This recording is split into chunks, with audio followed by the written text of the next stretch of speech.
Jadi Allah ciptakan kita sebab Allah ingin sesuatu daripada kita. Kalau hanya setakat bertasbih, malaikat pun bertasbih. Kalau setakat ingin berkata baik, bercakap baik, berbuat baik, malaikat lebih baik daripada kita.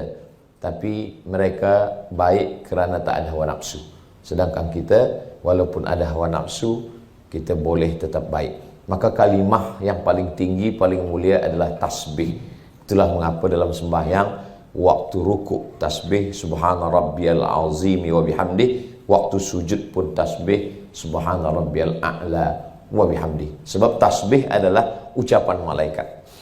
Sekarang ni Al-Quran dah habis turun semua. Al-yawma akmaltu lakum dinakum wa atmamtu alaikum ni'mati wa raditu lakumul islam madinah. Habis ayat 30 juzuk, 124 surat, habis semua sudah. Lalu apalah kerja malaikat Jibril? Kata orang bertanya. Tugas malaikat membawa hujan, membawa rahmat, mencabut nyawa. Sebenarnya tugas utama dia adalah bertasbih. Begitu yang ada dalam Quran. Wa nahnu nusabbihu. Makanya amal kita semasa tawaf adalah tasbih. Subhanallah walhamdulillah wa la ilaha illallah wallahu akbar. Amal kita pun waktu sembahyang juga tasbih. Subhana rabbiyal a'la wa bihamdi. Dan selepas sembahyang pun subhanallah, subhanallah, subhanallah. Maha suci Allah. Ada orang mensucikan kain sebab kain kotor. Ada orang mensucikan badan sebab mungkin di badan ada kotor. Kenapa orang menyebutkan Allah subhana, maha suci Allah? Mana ada kotor pada Allah? Allah memang suci. Kenapa kita sebut suci? Sebab ada setengah makhluk yang mengotori Allah. Wa qalatil yahudu Uzairun ibnullah. Orang Yahudi berkata Allah punya anak, nama anaknya Uzair. Wa qalatil nasara al-masih ibnullah.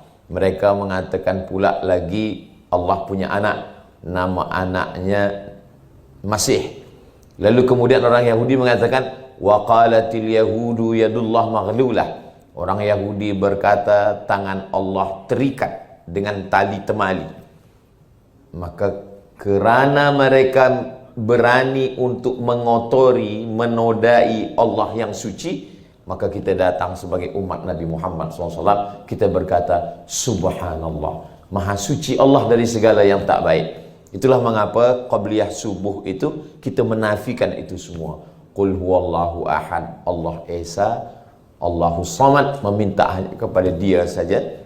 Lam yalid, dia tiada beranak. Walam yulad, dan dia pun tiada pula diperanakkan. Walam yakul lahu kufuwan ahad, tak ada satu pun yang setara, yang sama, yang selevel dengan dia. Dia maha suci atas segalanya. Maka kita katakan Allah subhanahu, maha suci, wa ta'ala, maha tinggi. Sebab ada makhluk yang merendahkan Allah subhanahu wa ta'ala. Ada orang yang mulutnya mensucikan Allah. Allah maha suci, Allah maha mulia. Tapi dalam hatinya dia sedang merendahkan Allah.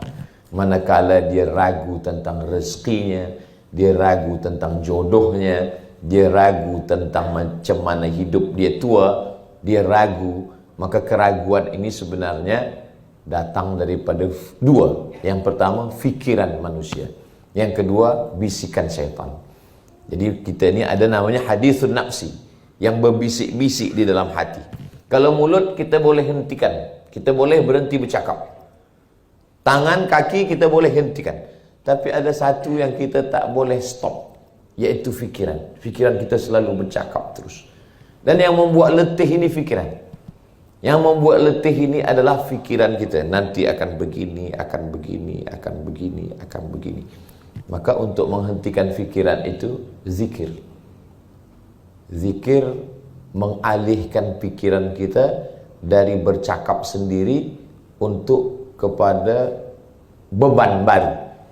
Makanya kalau orang yang tidak Islam, dia akan diajak untuk meditasi, memejamkan mata, memikirkan tentang dengar kicauan burung, mendengar suara air terjun, atau dia akan menghirup bau-bauan harum-haruman bunga.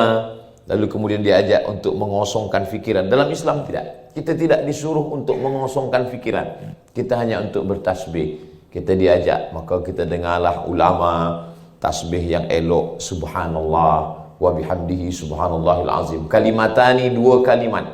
Khafifatani 'alal lisan, ringan di lidah.